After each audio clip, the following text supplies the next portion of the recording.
कामगार नोंदणीची प्रक्रिया सुरळीतपणे पार पडावी व गर्दी होऊ नये यासाठी नोंदणी शुल्कही आता ऑफलाईनऐवजी ऑनलाईन भरता येणार आहे. त्यासाठी आतापर्यंत नोंदणी झालेल्या कामगार बांधवांना मोबाईलवर लिंक देण्यात येणार असून शुल्क भरल्यानंतर ऑनलाईन नोंदणी क्रमांक प्राप्त होणार आहे. त्यानुसार कामगार बांधवांना मंडळांच्या योजनांचा लाभ घेता येईल अशी माहिती सहाय्यक कामगार आयुक्त कार्यालयातर्फे देण्यात आली आहे. दरम्यान कोविड स्थिती लक्षात घेऊन स्मार्ट कार्ड व नूतनीकरण पावतीचे वाटप सध्या स्थगित ठेवण्यात आले असून रजिस्टर पोस्टाद्वारे कार्ड पाठवण्याचे नियोजन करण्यात आले आहे. कोविड प्रतिबंधक उपाययोजना लागू असताना कार्यालयातील गर्दी टाळण्यासाठी योग्य नियोजन करण्याबाबत जिल्हाधिकाऱ्यांना कामगार अधिकाऱ्यांशीही चर्चा करून तात्काळ कार्यवाहीचे निर्देश दिले आहेत. याबाबत सहाय्यक कामगार आयुक्तांनी दिलेल्या माहितीनुसार 23 जून पर्यंत अमरावती जिल्ह्यातील बांधकाम क्षेत्राशी निगडीत असलेल्या बांधकाम कामगारांनी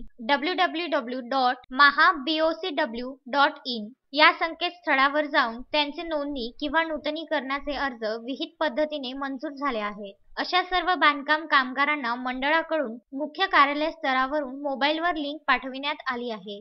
मागील सलग 3 दिवसापासून विदर्भ न्यूजने कामगार कार्यालयामध्ये होणारी गर्दी याबाबतच्या बातम्या प्रसारित केल्या होत्या. याचीच दखल कामगार कार्यालयाने घेतली आहे. बांधकाम कामगारांनी 25 रुपये नोंदणी शुल्क आणि अंशदान शुल्क 12 रुपये भरल्यानंतर त्यांना ऑनलाईन नोंदणी क्रमांक मोबाईलवर मिळणार आहे. त्यानंतर बांधकाम कामगार पात्र ठरत असल्यास त्याला मंडळाच्या विविध कल्याणकारी योजनांचा लाभ घेता येईल. कोरोनाची परिस्थिती लक्षात घेता प्रत्यक्ष वाटप तुर्तास स्थगित करण्यात आले असून कामगार कार्ड पोस्टाने पाठविण्याबाबत नियोजन करण्यात आले आहे. नोंदणी व नूतनीकरण प्रक्रिया सुरळीत पार पडावी म्हणून कामगार कार्यालयाकडून नियोजन होत आहे. कोविड-19 साथीची स्थिती तसेच तांत्रिक व प्रशासकीय कारणास्तव नोंदणी स्मार्ट कार्ड व नूतनीकरण पावतीचे वाटप पुढील आदेशापर्यंत बंद करण्यात आले आहे. लवकरच हे कार्ड पोस्टाद्वारे पाठविण्याबाबत नियोजन होत आहे. जिल्ह्यातील सर्व बांधकाम कामगारांनी नोंद घेऊन सहकार्य करावे असे आवाहन कामगार कार्यालयातर्फे करण्यात आले आहे.